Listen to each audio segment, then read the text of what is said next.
Hello everyone, after a long time welcome back to education with Afsha. हम इस video में बात करने वाले हैं वक्फ बोर्ड के बारे में। वक्फ बोर्ड जो कि हर तरफ चर्चाओं में बना हुआ है और संसद में इससे जुड़े कई सारे बदलाव लाने की बातें की जा रही हैं। शुरुआत करते हैं इसके हिस्टोरिकल बैकग्राउंड से। वक्फ बोर्ड की जो शुरुआत हुई थी वो 1923 से हुई थी।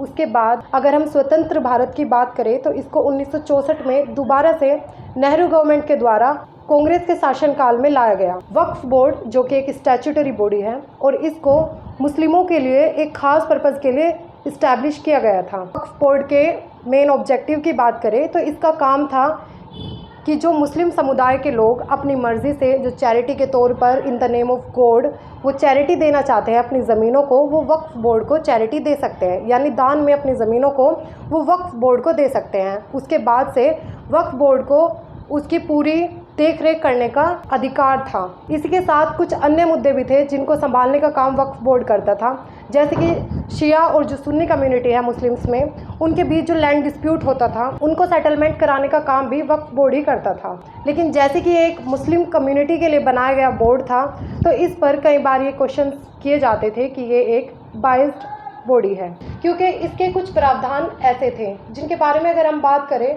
तो इसमें एक सबसे जो डिबेटेबल सेक्शन था वो था सेक्शन 85, जिसको 1995 में इसमें ऐड किया गया था और जिसमें ये प्रोविज़न था कि अगर वक्फ बोर्ड किसी ज़मीन पर अपना हक जताने लगे तो जिसकी वो ज़मीन है वो उस पर सिविल कोर्ट में भी क्लेम नहीं कर सकता। और इसी बात को मद्देनज़र रखते हुए कई बार वक्फ बोर्ड पर सवाल किए गए कि ऐसे तो ये किसी की भी ज़मीन को अपने नाम ले सकता है और बदले में लोग अपनी खुद की ज़मीन पर ही क्लेम नहीं कर सकते, क्योंकि अगर किसी भी ज़मीन पर वक्फ बोर्ड क्लेम करता था कि ये ज़मीन उनके अंतर्गत आती है तो उसके बाद से उन्हीं के ही ट्रिब्यूनल में, जो वक्फ बोर्ड ट्रिब्यूनल्स बने हुए हैं, उन्हीं में ही इनके फैसले किए जाते थे कि वो ज़मीन वापस दी जाएगी या नहीं। तो ऐसे में कई बार इस पर बाइस्ड होने के जो एलिगेशंस हैं वो लगाए गए। इसी तरह आए दिन इस पर अलग अलग तरह के हमें जो एलिगेशंस हैं वो देखने को मिले। तो हाल फिलहाल गवर्नमेंट ने कुछ नए अमेंडमेंट्स इसमें ऐड किए गए। हालांकि इसमें इससे पहले भी कई बार संशोधन हो चुके हैं, 2013 में भी इसमें संशोधन किया गया था, लेकिन अब वक्फ बोर्ड पे दोबारा से गवर्नमेंट ने ये अंकुश लगाया है कि अब उसकी ज़मीनों का जो पूरी तरह से रेगुलेशन है वो भारत सरकार करेगी। और इसी के साथ साथ जो विवादित जो लैंड है, जो विवादित क्षेत्र वक्फ बोर्ड के अंडर आते हैं, उनको भी जो देख रेख है वो पूरी तरह से भारत सरकार ही करेगी। इस तरह से जो पावर थी वक्फ बोर्ड की उन पर अंकुश लगाया जाएगा। तो इसी को लेकर भारत सरकार ने लगभग 40 अमेंडमेंट्स इसमें ऐड किए हैं, जिसमें भारत सरकार के द्वारा ये अमेंडमेंट्स किए गए हैं कि अब से वक्फ बोर्ड की पूरी जिम्मेदारी वो भारत सरकार पर रहेगी और उसके अंतर्गत जितनी भी ज़मीनें आती है, जितना भी उसका विवादित लैंड एरिया था, उन सभी का जो रेगुलेशन है वो गवर्नमेंट करेगी। कुछ फैक्ट्स की बात करें तो आर्मी और रेलवे के बाद जो सबसे ज़्यादा ज़मीनें मानी जाती हैं वो वक्फ बोर्ड के पास है।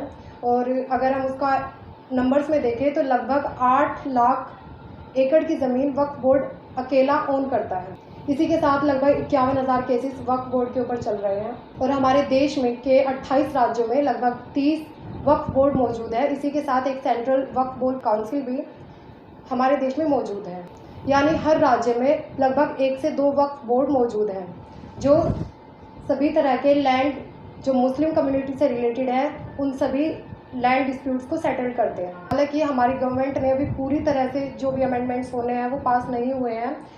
जो भी इसमें नए अपडेट्स आएंगे उनसे भी मैं आप सबको अपडेट करवाती रहूँगी। आप सभी मेरे चैनल से जुड़े रहिएगा। तो अब तक का पूरा सिनेरियो यही था वक्फ बोर्ड को लेकर। हालांकि सरकार ने इस पर पूरी तरह से जो क्लियर अमेंडमेंट्स आने हैं वो अभी नहीं आए हैं। ये मामला कहाँ तक चलता है और क्या वक्फ बोर्ड को सच में जैसे मांग की जा रही है कि कुछ लोग इसके समर्थन में भी है, कुछ कह रहे हैं कि इसको पूरी तरह से अबोलिश किया जाना चाहिए। तो आप लोगों की वक्फ बोर्ड को लेकर क्या राय है, आप भी अपनी राय रख सकते हैं और इस मामले में आगे क्या चलता है मैं आपको उससे भी अपडेट करवाऊंगी। बस आप मेरे चैनल से जुड़े रहिएगा। मैंने पिछले कुछ दिनों से वीडियो नहीं बना पाई थी, लेकिन अब मेरे चैनल से आपको डेली करंट अपडेट्स मिलते रहेंगे। बस मेरे चैनल को लाइक कीजिए, सब्सक्राइब कीजिए और शेयर कीजिए।